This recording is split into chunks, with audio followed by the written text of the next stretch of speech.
Hi everybody, welcome again to the Standing Citizen channel. It's Bryant. So in this video I really want to talk to you about how we're going to solve a major problem that I wanted to solve 14 years ago, I suppose. It's definitely one that our country has been battling for, as far as I know, more than 180 years. And once again, the reason why we're going to be able to once and for all defeat this problem is free-flowing information. And that's readily available through the advent of the technology world that we live in today. So, first off, I guess I just really quickly want to say is, and in that first video, I did tell you how, we're going to be owning this as a unit. In other words, the citizens of the United States are going to be owning Standing Citizen. We're going to be maintaining it, Standing Citizen. And we're also going to be tasked with financing it.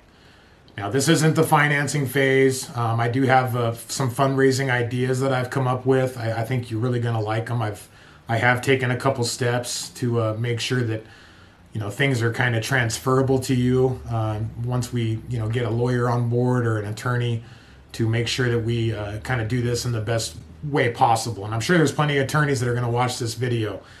And I'll be definitely leaving my my email in the description so that people can hopefully start contacting me with their ideas and how they want to help with this project.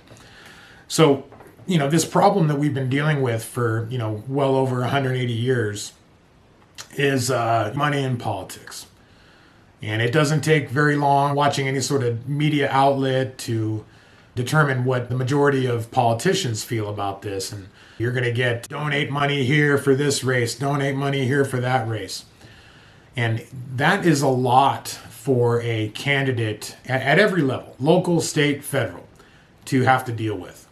We're going to nip that in the bud. And this is honestly going to be the easy problem we solve.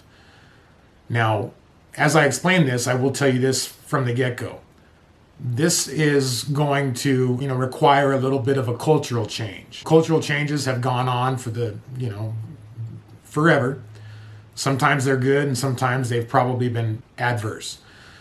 But my opinion that the way that our society, we've kind of delegated certain things, and I'm talking to myself too. Okay, we've delegated certain things, and when we prioritize our lives, there's certain things that once again kind of should have been up high. And we kind of just put them on the back burner.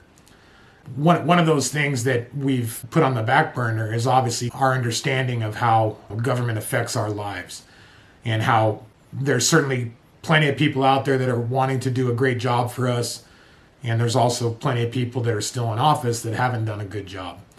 What we're going to do is we're going to create a localized, centralized platform where every campaign, local, state, federal level is going to eventually be run on. How are we going to do this? Well, we're going to do it simply because the American citizens are going to demand it. Campaigners that are contesting for any particular race, by default, going to have to show up at standingcitizen.org. Because standingcitizen.org is going to be where the engaged citizen is going to seek their information, their primary source of information. When I say primary source, I do not mean that that's their only source, because free enterprise is something that is very important in a free and open society. And certainly I'll be talking about free enterprise. There's a lot of improvements that I think we can make with regarding free enterprise. When Standing Citizen gets up and running, even during times that are not campaign cycles, we're going to be tuned in.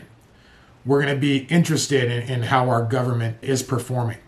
When it comes to campaigns, all of the candidates at any given race that affects you, they're going to have every opportunity to get their best message out to you. And that's going to be independent of whether they've, been able to get, $350 million or for a federal race, or, $25 million for some sort of a state race, or, several thousands of dollars by the local developer who they're in bed with. When every candidate for any particular position has the opportunity to kind of start at square one with expressing why it is that they're going to be making positive change for you. That's, in my opinion, a definition of free enterprise. We're going to be not hamstringing candidates based upon the amount of money that they have. I watched an interview with Senator Bernie Sanders talking about it. He calls it dialing for dollars. And he talked about what's been going on in Washington for a long time, I guess, which is the amount of effort that has to go into generating a donor list and building those funds for a campaign is a job in and of itself. I've seen other interviews with people that, they must have been some sort of an expert in the field and all that stuff. And, their ideas with regarding taking big money out of politics is providing a voucher for each and every citizen. And then essentially, I think he said it was a $50 voucher. So like me, I would get a voucher and I would be able to say, hey, this candidate over here, I want to donate to his race. To me, I just think that that's just, completely inefficient. I just think that you're essentially rebranding a problem, thinking that you're solving it, and that's not solving the problem. Once we build Standing Citizen, we're certainly going to be solving this problem. Big money, special interests, they're not going to be needed anymore. Each one of our candidates at every level, they're going to know exactly where they need to show up. They're going to know exactly where the citizens of America are going to be demanding that they show up. And if they don't show up, it's going to kind of reflect very poorly on them, and certainly it'll show up in how they perform in their race. We're going to give every candidate at every level the opportunity to, upload videos. We are in the video revolution. Everybody's got their computers, everybody's got their smartphones, everybody's got their little iPads, whatever. So we live in an information age. It's about time that we harness that information for our own good, as opposed to letting somebody else harness it for their good. Because once again, every individual is going to have their certain interests that they want to see advanced. Even the people that own, mainstream media, even the people that donate huge amounts of money to a campaign. I would find it hard to believe that a person donates a huge amount of money to a campaign without expecting something in return. Creating the engaged citizen, that really is that cultural change that we need to create for ourselves. Cultural changes have happened in the past, and sometimes they've been certainly beneficial, and sometimes they've probably not been beneficial. For our republic, the United States of America, I do believe that we have advanced in improving ourselves, improving our republic. At the same time, it doesn't take more than a quick internet search to realize that there's many important aspects of your average citizen's life that has regressed immensely. Your average person knows who the backup shortstop is for their favorite baseball team, as opposed to, who's running for an important race that actually determines laws that affect them every day. And make no mistake, the federal races, they affect you every day. The state races, guess what? They affect you every day. Your local races, they not only affect you every day, but they affect you exactly where you live. Okay. For me, right now we're obviously in the middle of a campaign, season or whatnot. I'm driving around and I see, vote for Dr. I can't remember her name, but she's got her little posters running around on the side of the road, trying to tell everybody how she's a great candidate. But the bottom line is that I haven't done the research to kind of learn about her. Okay, and I understand that there's websites that are available where it'll tell you exactly what it is on your ballot, okay, that you have in your up and coming election. Standing Citizen is going to be a lot different than that. Standing Citizen is going to be where every candidate essentially runs their campaign. They're going to get their best message out to you. They're going to be able to upload their videos. They're going to be able to eventually have their debates. And I'm going to do a complete little video on debates because I think you guys are going to like it. But that cultural change to create us to be engaged, that's going to be the hurdle that we need to decide that we want to make for ourselves.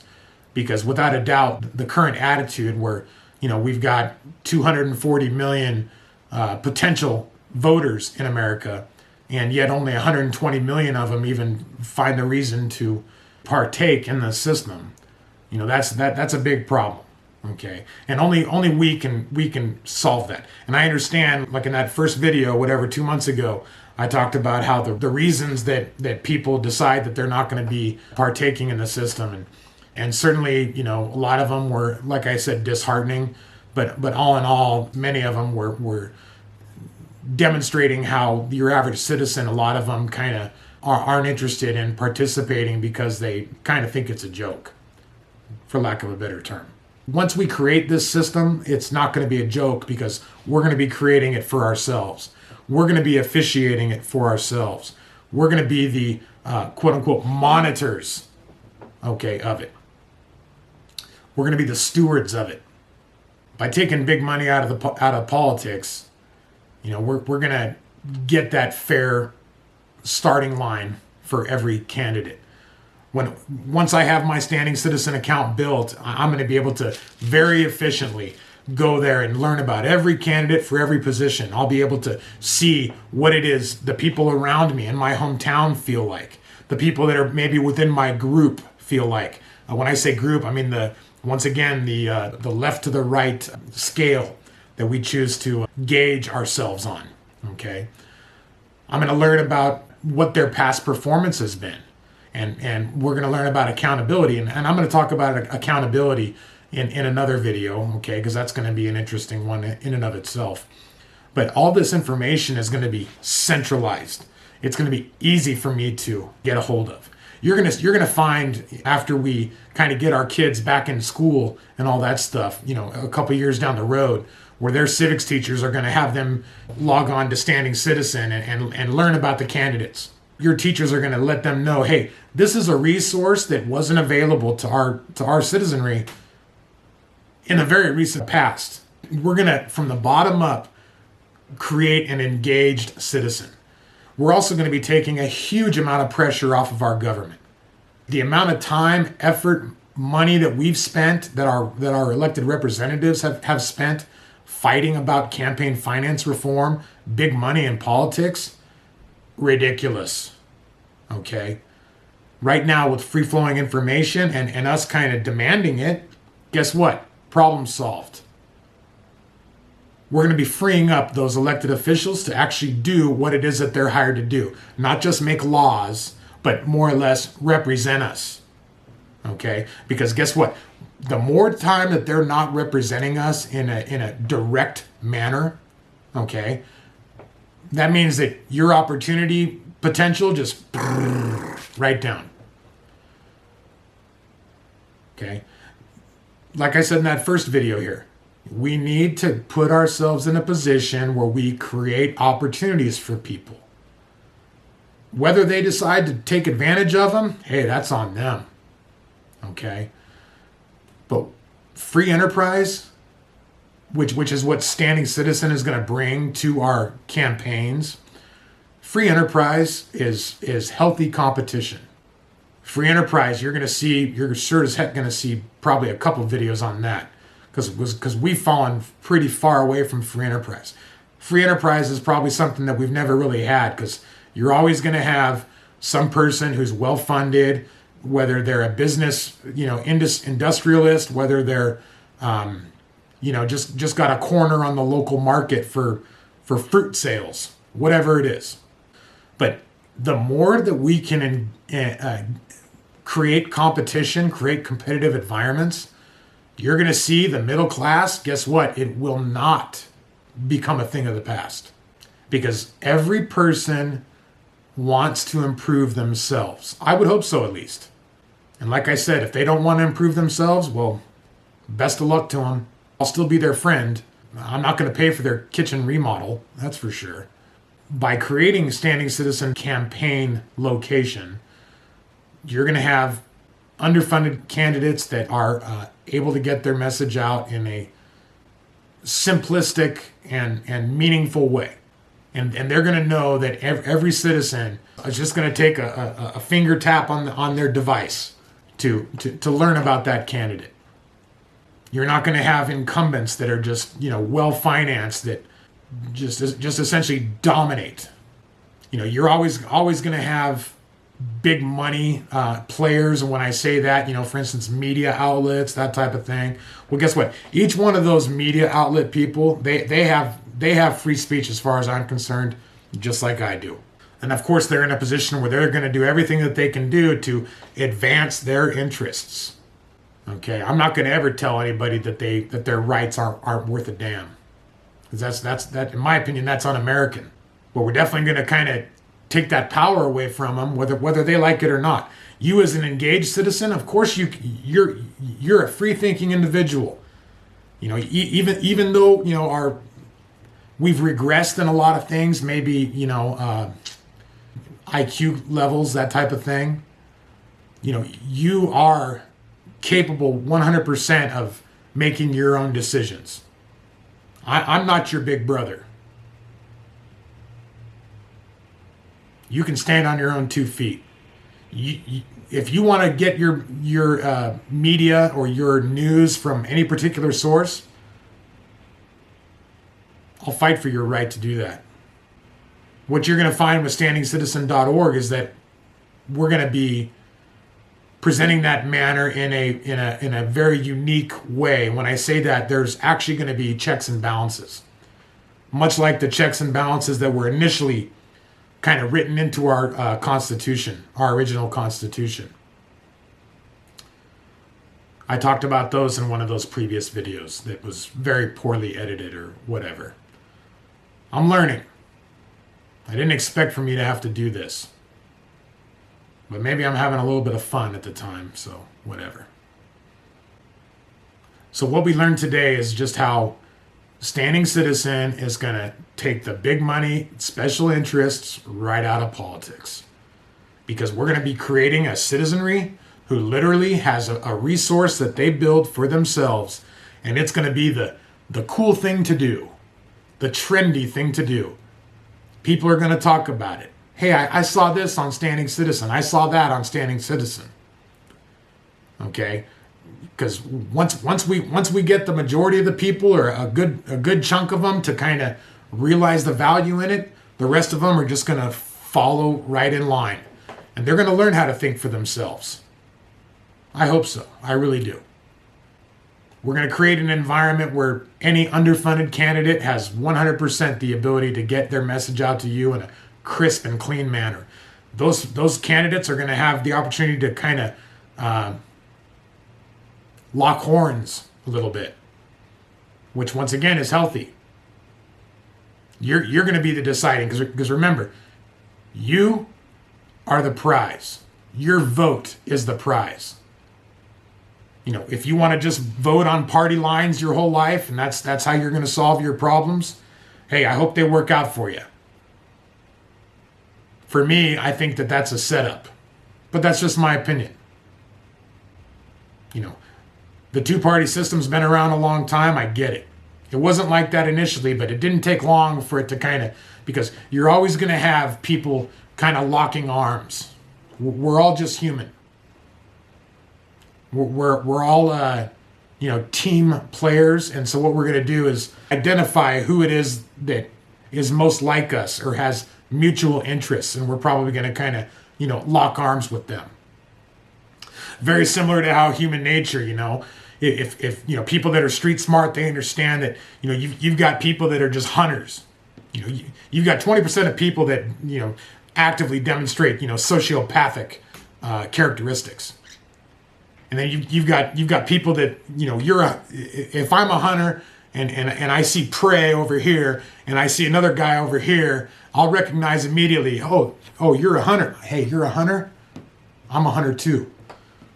Why don't you flank that side, and I'm going to take this side, and we're going to take this sucker for all he's worth. That happens. I'm letting you know straight up. That's how it works, and that's human nature. Unfortunately, people identify who it is that is like them relatively easily. And initially in our country, the vice president, guess what? He was the second place finisher for the presidency. Of course, the federal government was this small entity, and it was meant to be kind of small, based on my research. Of course, it was going to have to grow as time, kind of passed. But ultimately, this was a union of states.